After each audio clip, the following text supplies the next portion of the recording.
It's me. Europa. That's what we're going to talk about today, ladies and gentlemen. We're going to talk about Europa. Now, Europa is an amazing synth. It's certainly on par with something like Serum or any of the third-party synths you would get out there. And it ships standard with Reason, which is amazing. So I'm going to do a series of videos, probably 3 videos, I think, really breaking down Europa. I'm going to go over every knob, every fader, everything. We'll just go over the whole synth. And by the end of these videos, you'll know what everything does. So let's get to it. Real quickly, if you haven't had a chance to yet, please do hit that subscribe button, hit that like button, help a brother out. Thank you so much. Okay, so we should start by showing you the signal flow here in Europa. The signal flows this way. So it goes through the engine, through the modifier, then through the spectral filter, which we'll get into a little bit, and then through the Unison, then out to the mixer.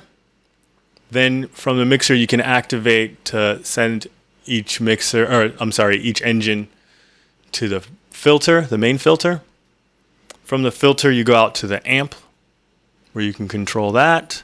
From the amp, you go to the effects, and from the effects, you go to the master, out. So that's how the signal flows. This modifier section is just to modify things. We'll get there. So today we'll go over this top section, the engine. So Europa has 3 engines, 1, 2, and 3. They're identical, so I'll break down one for you. The first thing we come to is the on-off button. This turns the engine on and off. I believe you can hit it here too. You can. Next up, this knob controls the octave that you're playing in. Playing this key, move it down an octave, move it up an octave. You get it? This knob moves the pitch up in semitones. So you can tune the synth in semitones. And then this is the fine tuning knob. You can tune up or down, fine tune.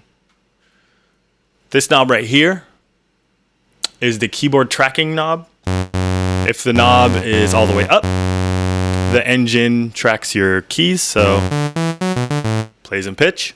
If it's all the way down, it does not track them at all. I'm playing different keys, and it's playing the same key. And then you get in between that. So let's say if I play a scale at halfway, it doesn't get all the notes. You get it. So various degrees of keyboard tracking.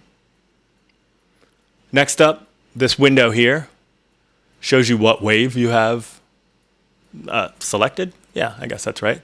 They're wave tables. So, I'll get there. This is what wave you're playing. This selector here is how you select which wave table you want to use. There's also other options.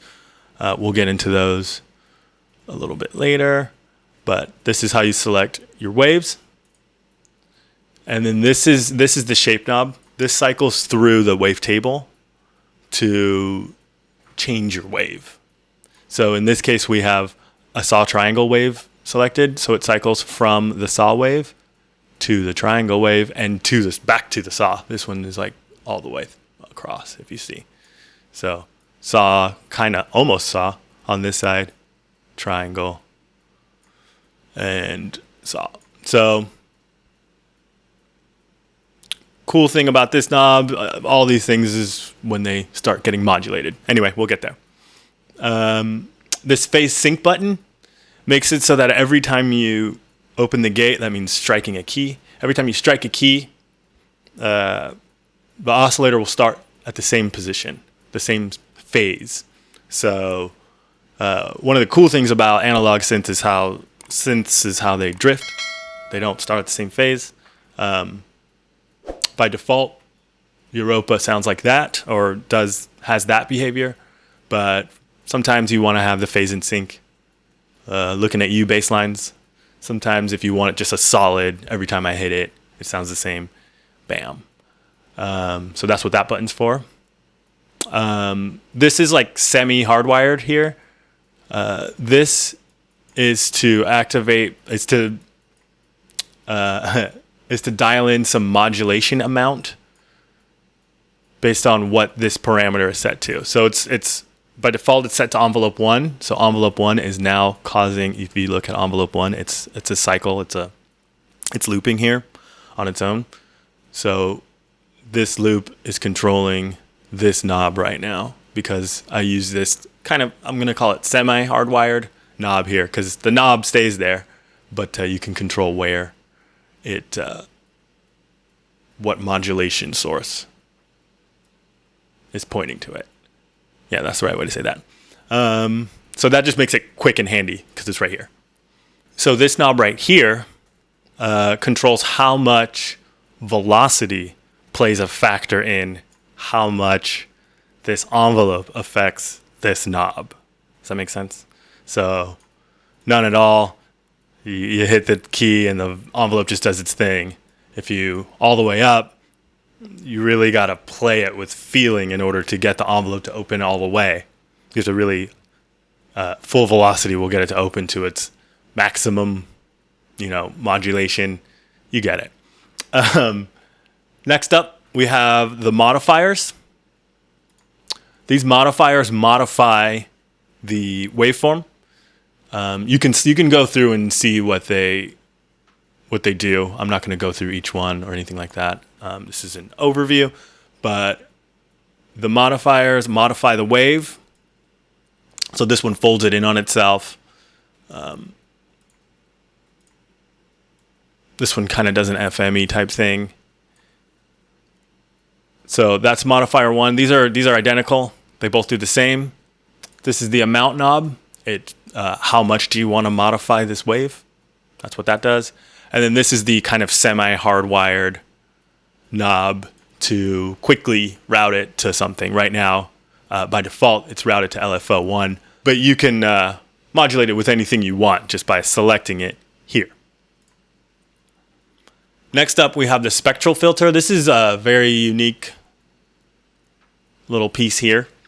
When you have to turn the spectral filter on here. Oh, and here are the power buttons for each modifier as well. So the spectral filter is interesting in that it acts like a filter does, but it's not a filter. It actually changes the wave. It modifies the wave, not unlike how this one does, but it behaves like a filter, which is really cool. So like basically with just this top part, you can get a lot of synthesis done. Like most of the synthesis you could get done on like a silent or something like that.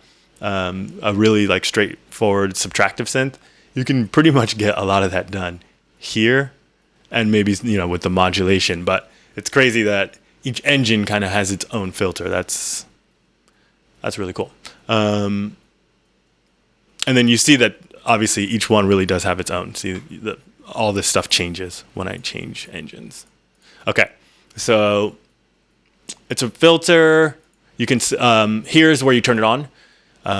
Here's where you can see which filter you've selected. You can also control in each one of these windows. You can see what turns. If you want to do some XY stuff, they're already routed to whatever knob they're going to turn. But you can see how you can control the filter here. Kind of handy for when you want to automate or whatever. But so that's handy. Your frequency knob, your resonance knob. And then this is where you can select the different types of filters. You can go through those and check them out. They get really cool. The ensemble one, is that here?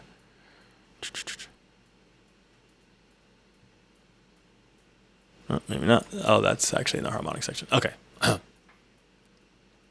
And here is where you can select which type of filter you want to use. You can go through and see what those do.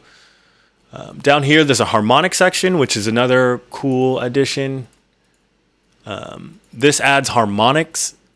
Again, it's kind of, I guess that's what distortion does, right? But not in a adding it to audio type way, in a adding it to the actual waveform type of way, which is really cool before it even turns into audio. So you can select, you can turn it on here and add harmonics. There's some really cool ones. This ensemble one's cool. It actually kind of adds a pseudo unison to the sound. Like here.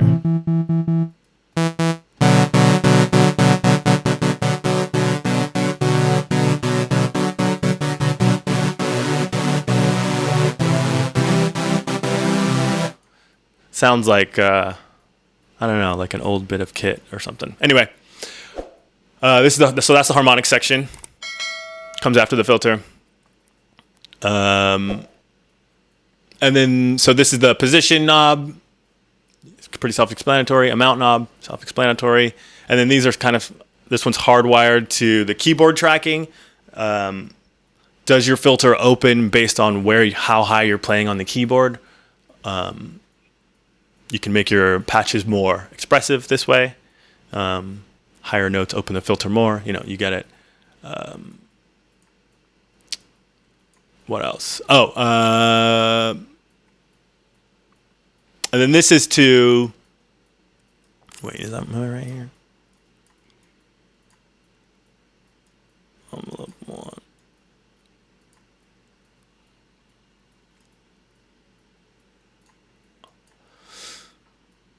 And then this knob here is to modulate the frequency knob here. It's automatically by default wired to envelope 2. I'm going to move it to envelope 1 so we can just see what it does. You turn it up. You see envelope 1's running right here. Now the filter's moving.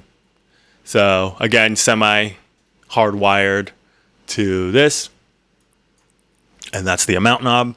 And then again, with the velocity, how much is velocity going to play into how much this envelope modulates this knob. Boom. That is the spectral filter section. And then lastly, we have the unison section. Unison is how you make sounds big and wide. It adds voices, and then it takes those voices and detunes them to add width, and then even spreads them sometimes in the stereo field. So here we have no unison. We add unison.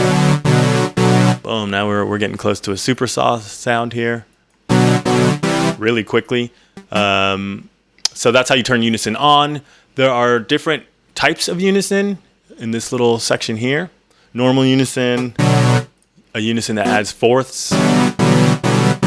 Really cool. Unison that adds fifths. Unison that adds an octave down.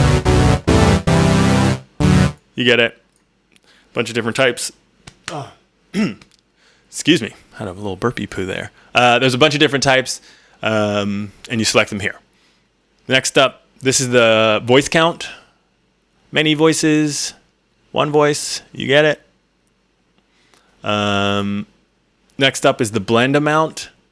How much of the unison voices that are being added, how loud are they in the mix versus the original source? I don't know. You get it. And then the detune amount and the spread amount. This cool visual really tells you what they do.